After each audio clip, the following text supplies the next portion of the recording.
everybody. It's Show Nicole back again for episode 2 of On the Brooklyn Tip. This is season 4, and as I explained to you guys before, I was going to start doing my episodes virtually so that you can see the face behind the voice. Also, there's been some things going on with Spotify, so they're changing their dynamics on how podcasters can record on their platform, as well as Google. I think after June, I will no longer be able to post any new episodes on the Google Podcast platform. So I'm actually currently trying to shift all of my old videos onto YouTube. So moving forward, you're going to see me on YouTube a lot. So if this is your first time visiting my channel, welcome to On the Brooklyn Tip with your host, Show Nicole. If you like what you hear after listening to this episode, please like the video, share the video, and subscribe to my channel. Also, at the end of the video, you guys are more than welcome to drop feedback. Tell me what you think. If you liked the episode, you didn't like the episode, whatever your thoughts were, please drop it in the comment section below. So, my ponytail's a little heavy, so I had to throw it over here across my shoulder. So my episode today is on relationships, and let me tell y'all something. I usually don't do the whole relationship thing. I don't want anyone to think that this is a relationship podcast, because it is not. There are plenty podcasts out there on relationships. This is not one of them, but they're out there.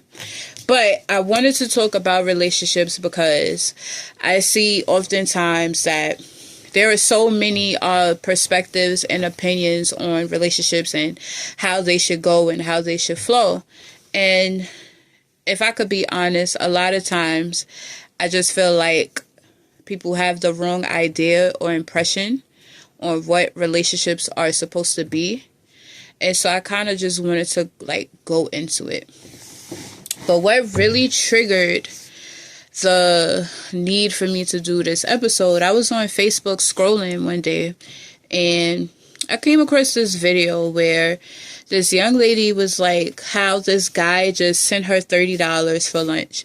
And she went on a whole tangent about why $30 wasn't appropriate for her lunch. Now, I feel like the video was for entertainment purposes. It was a skit.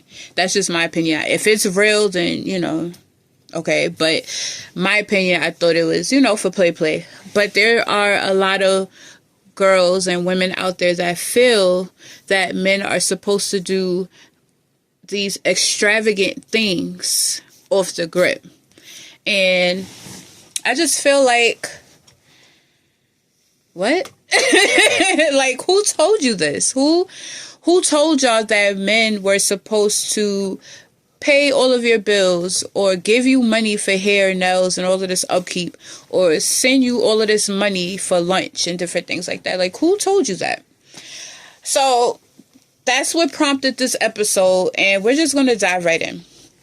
So what is a relationship? So a relationship is the way in which two people connect or behave towards each other. So this could be romantic, platonic, which, friendships, business, professional, for example, like your relationship with your banker, your relationship, if you have memberships with stores and different things like that. Financial business relationships, like financial brokers or whatever, things in that nature. We have self-sabotaging relationships, which we're definitely going to get into that, because when I was doing research on this topic and I came across the self-sabotaging, the things that I was reading, it really blew my mind.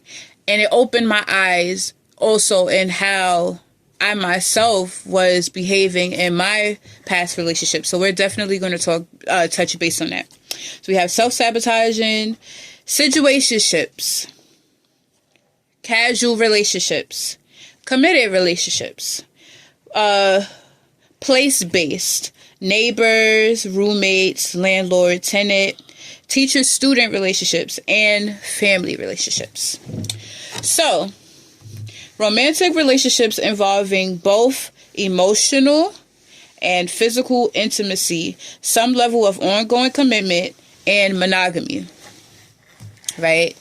So, we have all of these different types of relationships or whatever going on.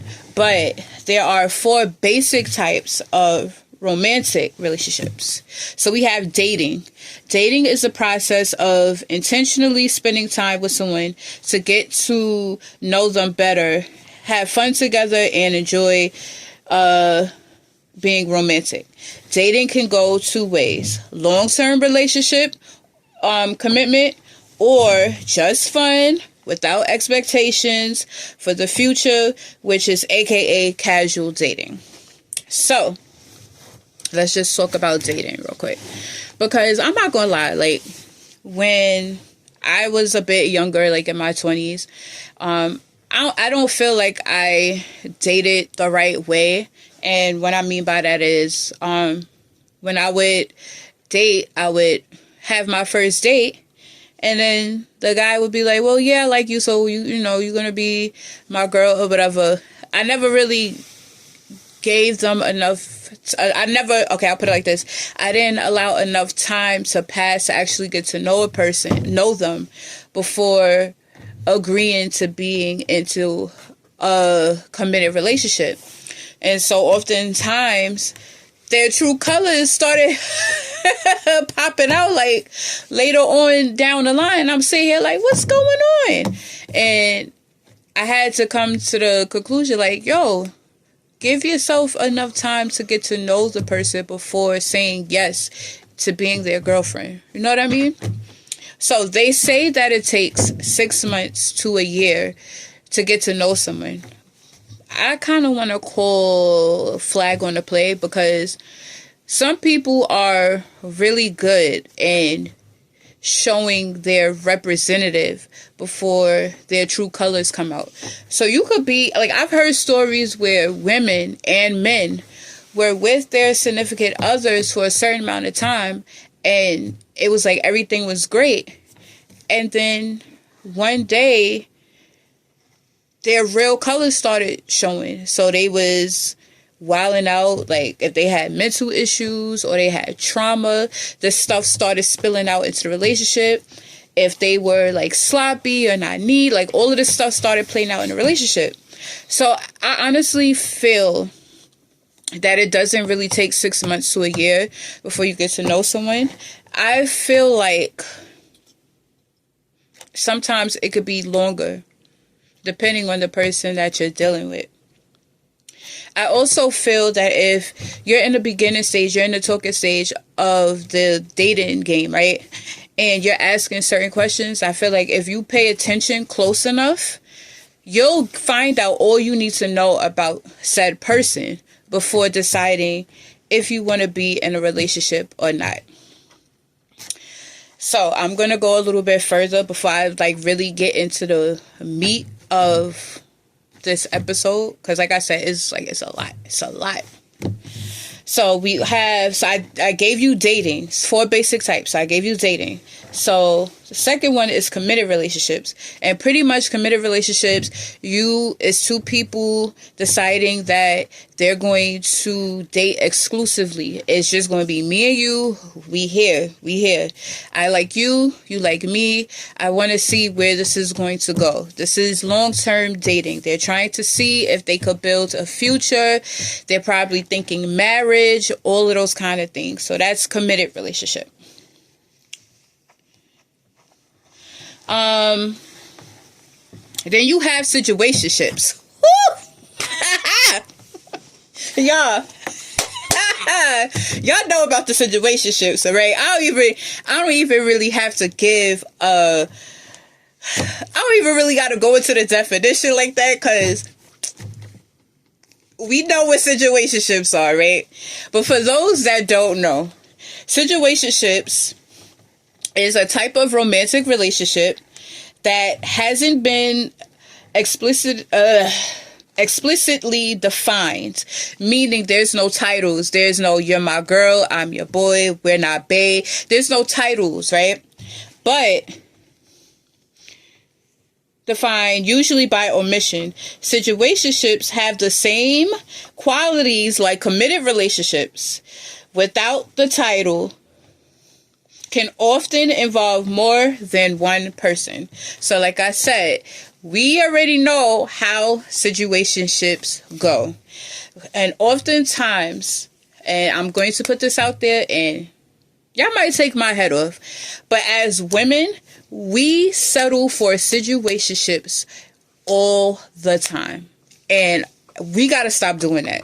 There's some guys out there that do too, but I feel like most commonly as women, when we don't get the results that we are looking for, we tend to settle instead of just being honest with self and being honest with the guy and just letting them know, like, all right, well, this is not going to work for me because this is what I'm looking for. And because you're not looking for the same type of things, we don't need to waste each other's time. We need to just keep it pushing. But oftentimes we make the mistake in thinking that if we do certain things, we can change a person and possibly later on down the line get the relationship that we're looking for. And that don't always work.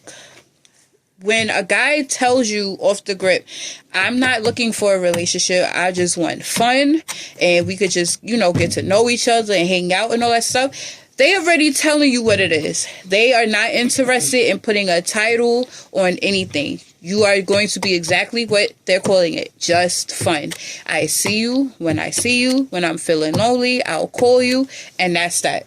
None of that, this is my girl. None of the, we doing family gatherings, you coming to meet my parents and all. No, they're not trying to do any of that. They're not trying to do none of that. And oftentimes we hear these things and instead of accepting it for what it is, we settle. We be like, okay, yeah, I could do that. I could have fun or whatever. We could hang out from time to time. And so we think, if we are funny enough, if we're supportive enough, if we're doing all of these good things, we feel like we can possibly persuade them to change their minds. And no, let me tell y'all something. And I've heard a lot of men say that. Men always know if they want to take you serious or not. Within a couple of minutes of meeting you, they know either I'm going to take you serious or you just going to be something I play with. So when they're telling you that this is what it is, you still accept it. And you either back away, or if you're going to entertain them, you deal with them at arm's length. You don't be going over to their house and sleeping over and all this other stuff, because that's how that's how we get our feelings hurt. That's how we get our feelings hurt, because we're doing all of these things. We're giving all of these relationship qualities and hoping that we can keep them or persuade them into being with us. And then when it doesn't turn the way that we want it to turn, our hearts are broken. But if you would have listened to what he was saying at the beginning in the talking stage and accepted it for what it was, you could have saved yourself a lot of heartache, a lot of pain. But and I don't know what it is, but as women, we think that if we dress a certain way, if we cute, and if we are intimate with them, we think that by us being intimate, it'll keep them. A man that don't want to be kept will not be kept. And that's just the bottom line. Okay? So if you are in a situationship and you know that that's not something you want, you need to do some self-reflection and like really sit and think, why am I in this? If I know that this is not what I want, why am I here? Because honestly, you're just wasting your time. You're not really wasting his time, because more than likely he's getting what he really wants out of this whole situationship. I'm just being honest. But you're wasting your time. You're wasting energy, emotions. Instead of just being comfortable enough and secure enough and confident enough to walk away and wait until the person and the type of relationship that you want comes your way. Stop settling. This is 2024. We not settling. We not settling, not for no relationship, job, homes, whatever. If you know in your heart of hearts what you want, then you do what you need to do to obtain it. And if it's not looking like that's what it's going to be, then you walk away and you wait until what you want comes your way. So, moving along.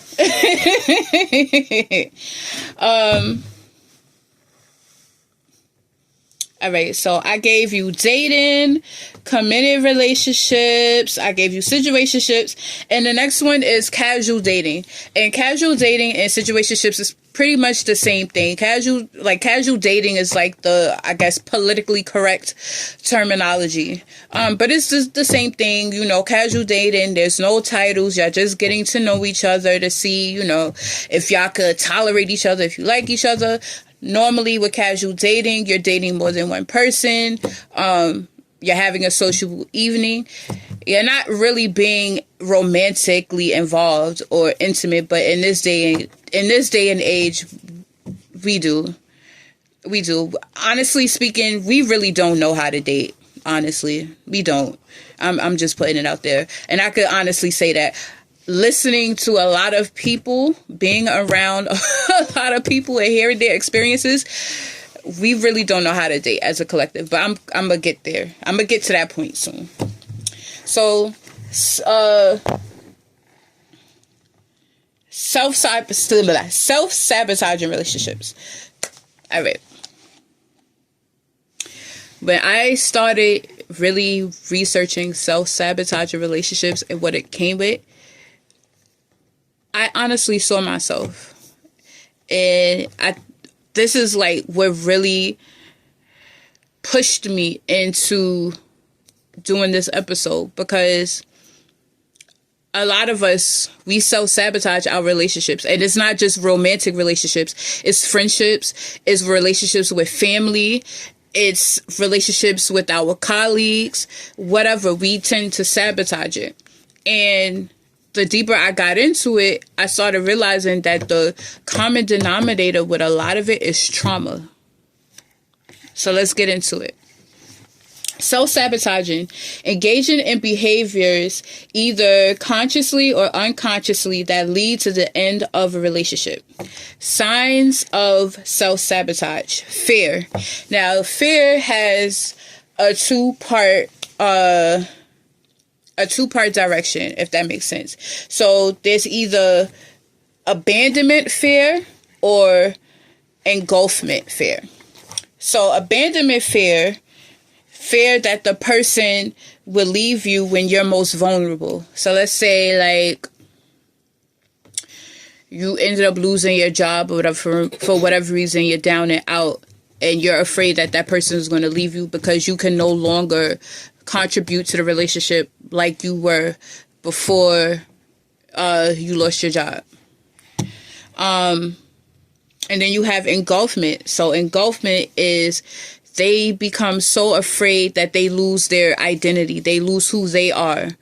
And they don't want that. They want to be able to be in the relationship but still keep their identity. And that's real. That's legit, because oftentimes when you get in a relationship, and I've seen this so many times, and I could talk about myself, like I'm one of them. When I got into these relationships, I put so much into the relationship that I begin to forget who Shoshana was outside of the relationship. I started forgetting, well, what makes me happy as an individual? What do I like to do? My happiness started getting wrapped up in the relationship, that when the relationship ended, it was like, well, who am I? And how do I begin to find happiness now that the relationship is no longer intact? And it's a lot of people that have ended up in those kind of situations. So that type of fear, both fears are legit. And what happens is when they begin to either feel fear of abandonment or fear of engulfment, they start doing things to sabotage the relationship because they're afraid that the relationship is going to end. So they pretty much end the relationship before the relationship ends. So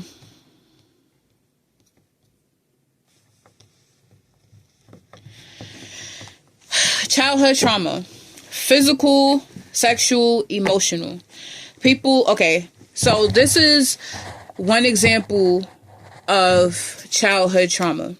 If you ever hear a person say something like, people who I'm close to cannot be trusted, that is signs of some type of trauma where trust was broken, right?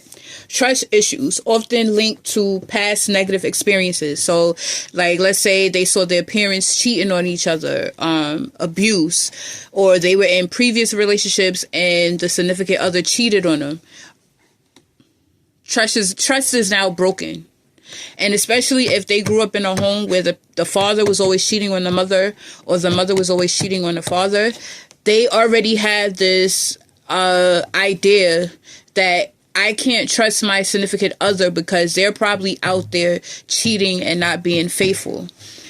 And so what usually happens when trust is broken and they don't trust their significant other, what usually happens is they start acting in a way where they're always suspicious, and they're possessive, jealousy, all that starts coming into play. Because it's like, what are you doing when you're not with me? Like, I can only be okay when I know that you're in the same vicinity as me. What are you doing when you're not around me? They want to check your phones to see what you're doing. So we got snooping. And so they're doing all of these things to the significant other, accusing of not being honest, when the whole time their significant other never gave them a reason to be suspicious or not to trust them. But because of what they saw growing up, it warped their perspective on relationships, that they begin to self-sabotage. And what happens is, nobody wants to be in a relationship with someone where their significant other don't trust them. You know what I mean? Who wants to deal with that? Now, again, I've been in relationships where I had every reason to not trust that person. I had every reason not to trust them. But then I also had some relationships where they never gave me a reason, but because of what I experienced, I was always suspicious. I was always accusing them. I was always saying like slick stuff out of my mouth towards them. And it got to the point where they was like, yo, what we doing? What we doing? Like, either you trust me or you don't trust me. If you don't trust me, we don't need to be together. So when you're dealing with someone who has trust, and this is for people who may recognize this in their significant other. When you're dealing with someone who has severe trust issues, you're going to have a lot of patience. Like, if you want to be with this person, you love this person a lot, you're going to have a lot of patience. You're going to find yourself reassuring them because, one, they're afraid of getting hurt. They're afraid of looking stupid. And they're afraid to trust. And they're afraid to trust because they don't want to be disappointed.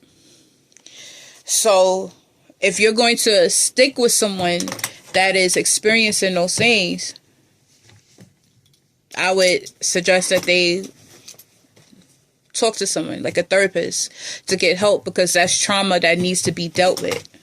You know what I mean? And if that trauma is not dealt with, it's just going to keep following them in each relationship that they get. It's going to be a repeated cycle, a repeated pattern, until they finally get help and deal with the root of that issue. And then we have excessively high or even unrealistic expectations. So, the expectations like, oh, in order to be in this relationship, you can't cheat and you have to always answer your phone. You have to be home at a certain time. You got to make all of this money. You got to do this. You got to do that. They're putting their significant other through all of these crazy hoops.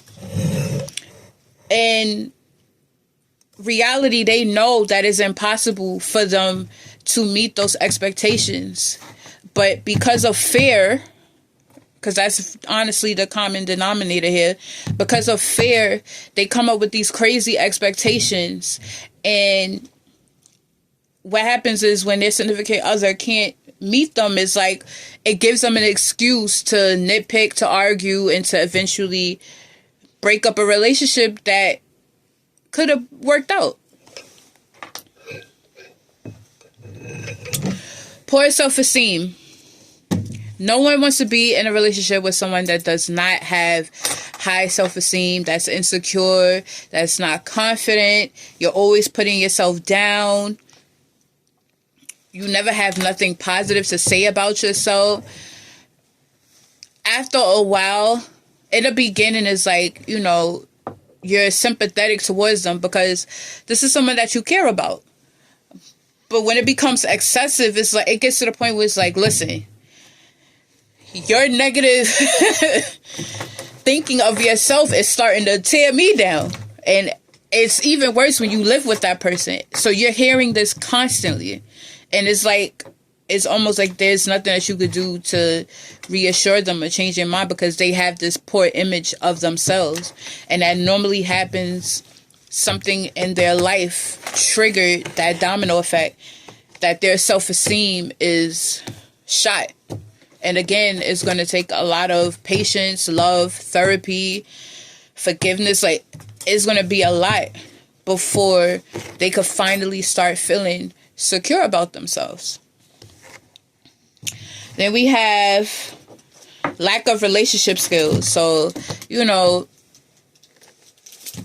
they don't really know how to be in a relationship. You know, they don't know relationship cues. They're not emotionally aware. They're not really understanding. So all of this ties into the type of relationship that you're in. So if you're with someone, you realizing like they're not emotionally aware, they're not understanding, they don't seem to like get it, it's because more than likely they don't have that type of skill to function in a relationship. Stuff to think about. Other signs of self-sabotaging, gaslighting. So we all know what gaslighting is. It's a form of emotional abuse whose aim is to deny the other person's reality or experience. So, and gaslighting is not exclusively for romantic relationships. Let me put that out there, because friends can gaslight the heck out of you. I have experienced it for myself. Friends could gaslight the heck out of you. So, for example, you make a date with your friend or your significant other and they don't call to let you know, I won't be able to make it. Like, they just go off the grid. And so you're upset because this is your time, your money, and everything else that went towards this particular date. And for them not to respect your time, your money, your efforts, you know, it could be a bit upsetting. And so they say things like, oh, you're not really upset. It's your fault that I had to cancel. It's your fault I didn't show up. And you're trying to blame me for it. That's gaslighting. Because in reality, what did you do for them to feel that they had to cancel or not show up? So that, you know, that's a form of gaslighting. You have serial dating. So serial dating, this type of person, they never seem to settle down. Every time you turn around, they're in a different relationship with someone else, and they break up with their significant others for like the slightest thing. Oh, you breathed too hard in my space. I don't want to be with you no more. I don't like the way you butter your toast. It annoys me. I don't want to be with you anymore. I hate the way you comb your hair. I don't like the way you smell. I don't like the colors that you have on. Like, it be the littlest things that will cause them to break up with you. And so after they break up with you, they immediately jump into a new relationship without giving their self time to heal, to reflect, to analyze. None of that. They just immediately jump into the next relationship. And there's a saying, and that's a sign of serial dating. It's a saying, the best way to get over someone is to get under another person. That is not the best way. The best way to get over someone is to heal. Give yourself time to heal. We don't do that. We immediately jump into another relationship, or we act like we're healed, and the whole time we're still hurt, we're still upset, we still have unforgiveness, we're still angry, and we take all of that baggage and we bring it into a new relationship. And then we wondering why this relationship is not working, because you done took all your baggage from your relationship with JJ and you bringing it into your relationship with Tommy. And Tommy is not JJ. I was in a class, a deliverance class at my church. And my pastor, well, she's an apostle. See, I never really know, like, with titles, because it's like, she's a pastor, but her title is apostle, so do I call her apostle pastor? Anyway, I just had a moment, but anyway, she was teaching a deliverance class, and it was something that she said. We was talking about soul ties, and when she said this, I promise you, it's like a light bulb went off in my head. It was like, ding, you finally got it. And so she was saying, I always tell people, like, when you get out of a relationship with somebody, it could be a relationship with a person, a church, whatever it is, you have to break soul ties. Because what happens is, when you don't break soul ties with that person, you carry all of that stuff into the new relationship. And then you end up comparing that person to the last person. And then that ends up causing a rift in the new relationship. And when she said that, I was like, oh, snap. Of course.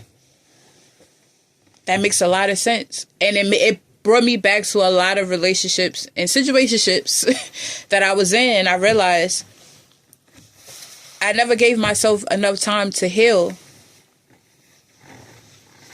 And I have my little engineer, so she's making sure that I'm aware of my time. Good job. But I realized that I never gave myself enough time to heal when I got out of these relationships.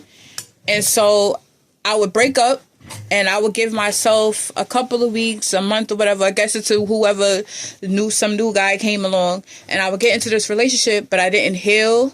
I didn't do any forgiving the other person, forgiving myself.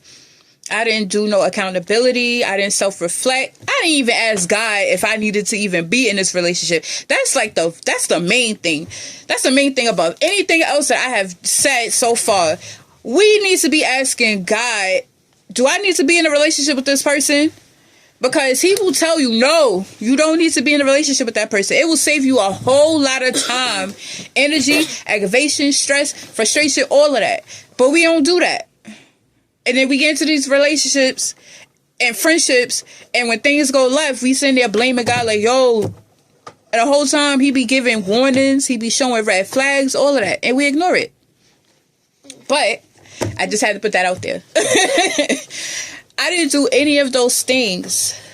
And I was taking all of that old hurt and baggage and just dragging it into new relationship after new relationship after new relationship.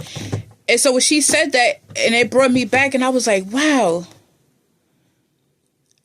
I haven't really healed. And so I had to sit in my quiet time to myself, and I had to talk to the Lord like, all right, God, let me tell you something. I'm big on prayer. There was a time where I was a heathen. I was a heathen, but I knew about God. I knew about prayer. I knew about all of that, because that's just how my mom raised me in the church. So I grew up in church. But I ain't act like I was in church. You know, if that makes sense. I grew up in church. I knew who God was, but I wanted to do my own thing. And so I had to go through some stuff to finally realize, like, that ain't the type of lifestyle that I need to be in, and that ain't the type of lifestyle that I want to live. But anyway, coming back, I had to sit in my quiet time and really, really, really self-reflect on the type of relationships and friendships that I had.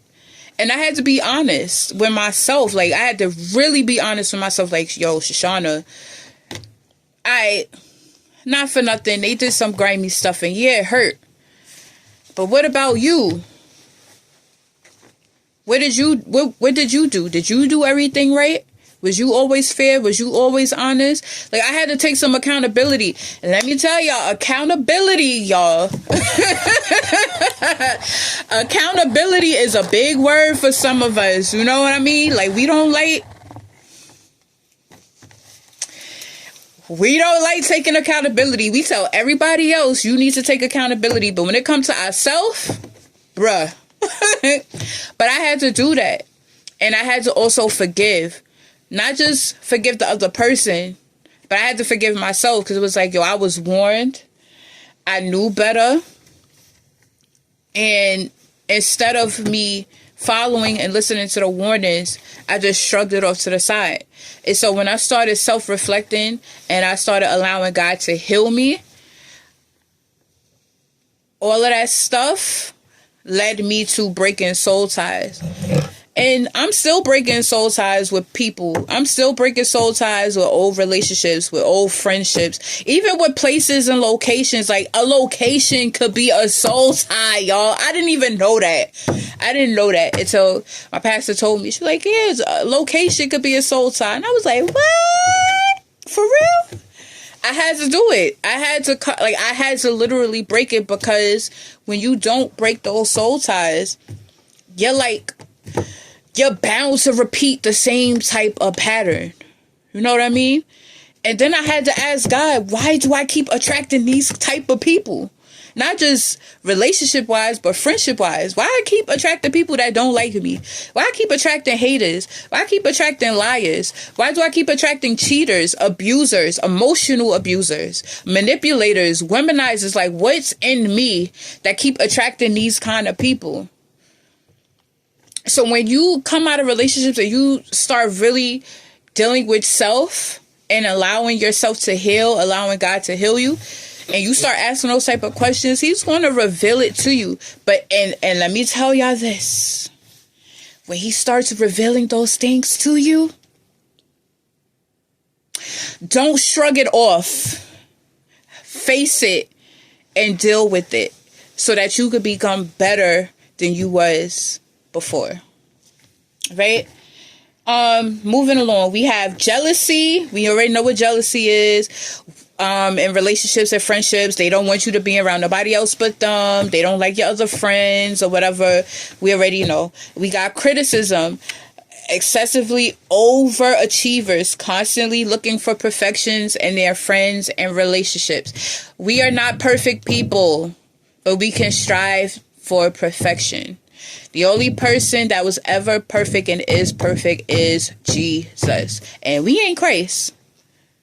We're human. We're flawed. We're sinful. We're bound to make mistakes. It is what it is. You cannot expect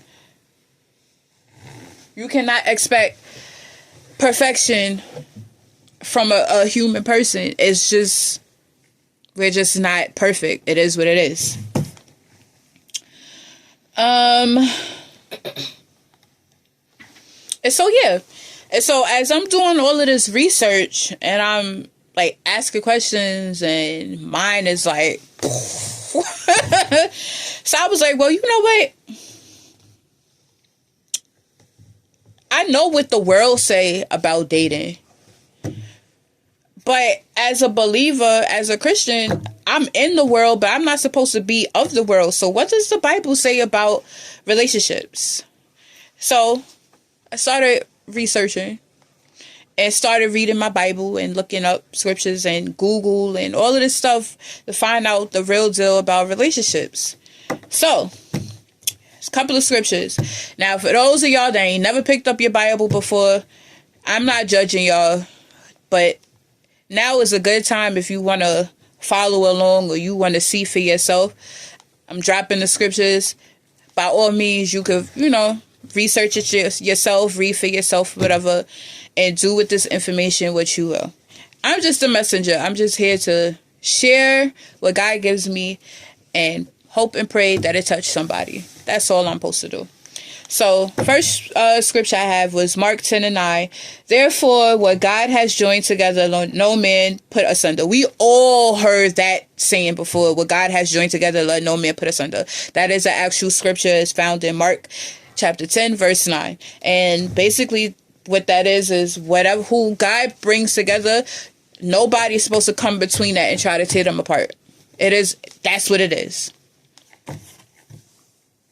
Then we have John 15:12. My command is this: love each other as I have loved you.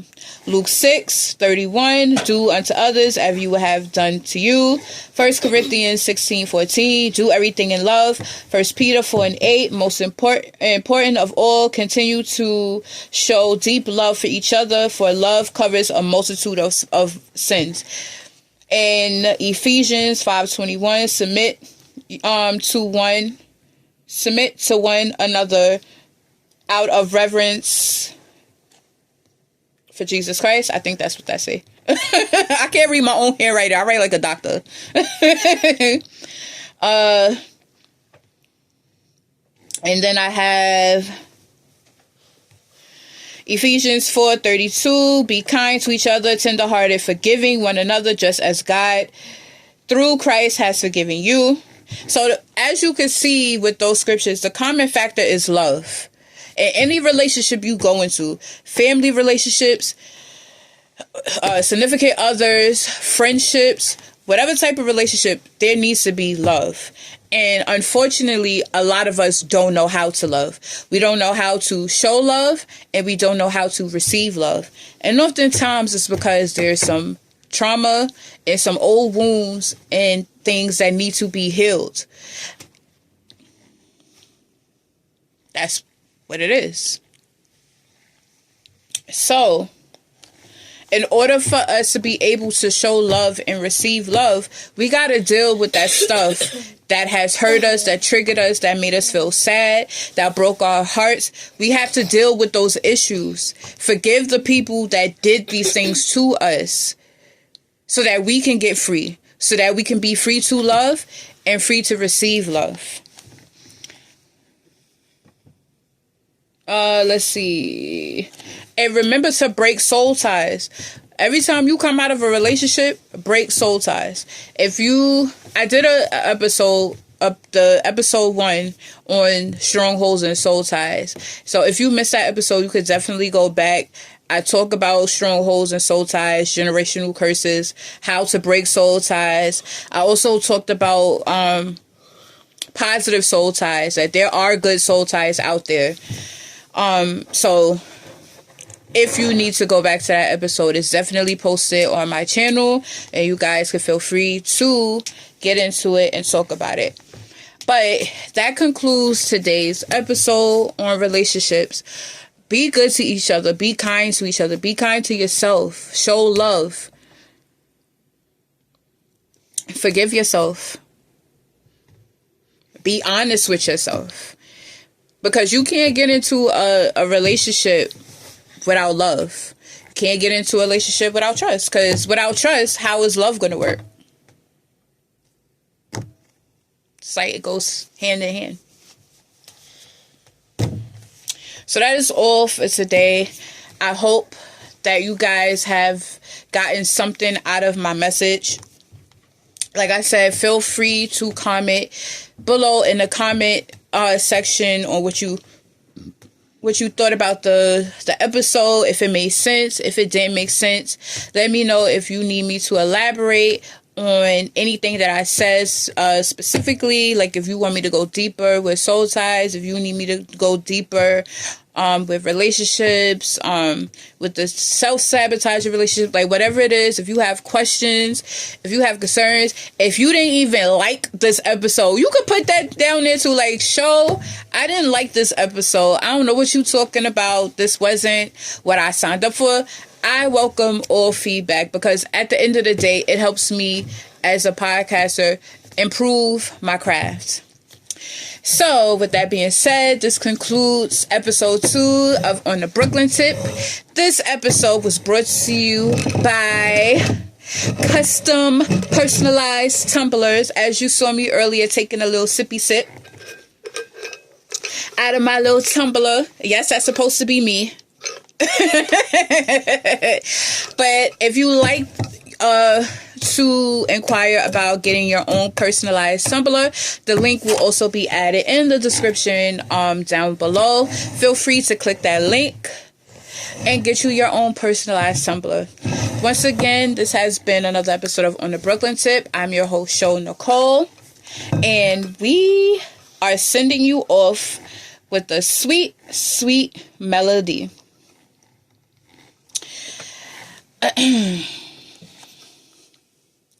Let me set my music. See, I thought I would have had the music already set up, but it didn't go that way. And it's okay. Things happen.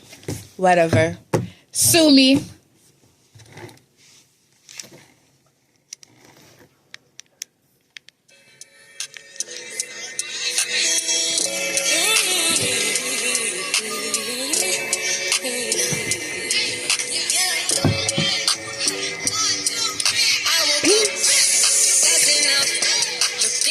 Say hi to my engineer, my baby girl. She joined me today with helping me out, making sure my sound, my mic, and everything was on. It was perfect. She's the best. I know.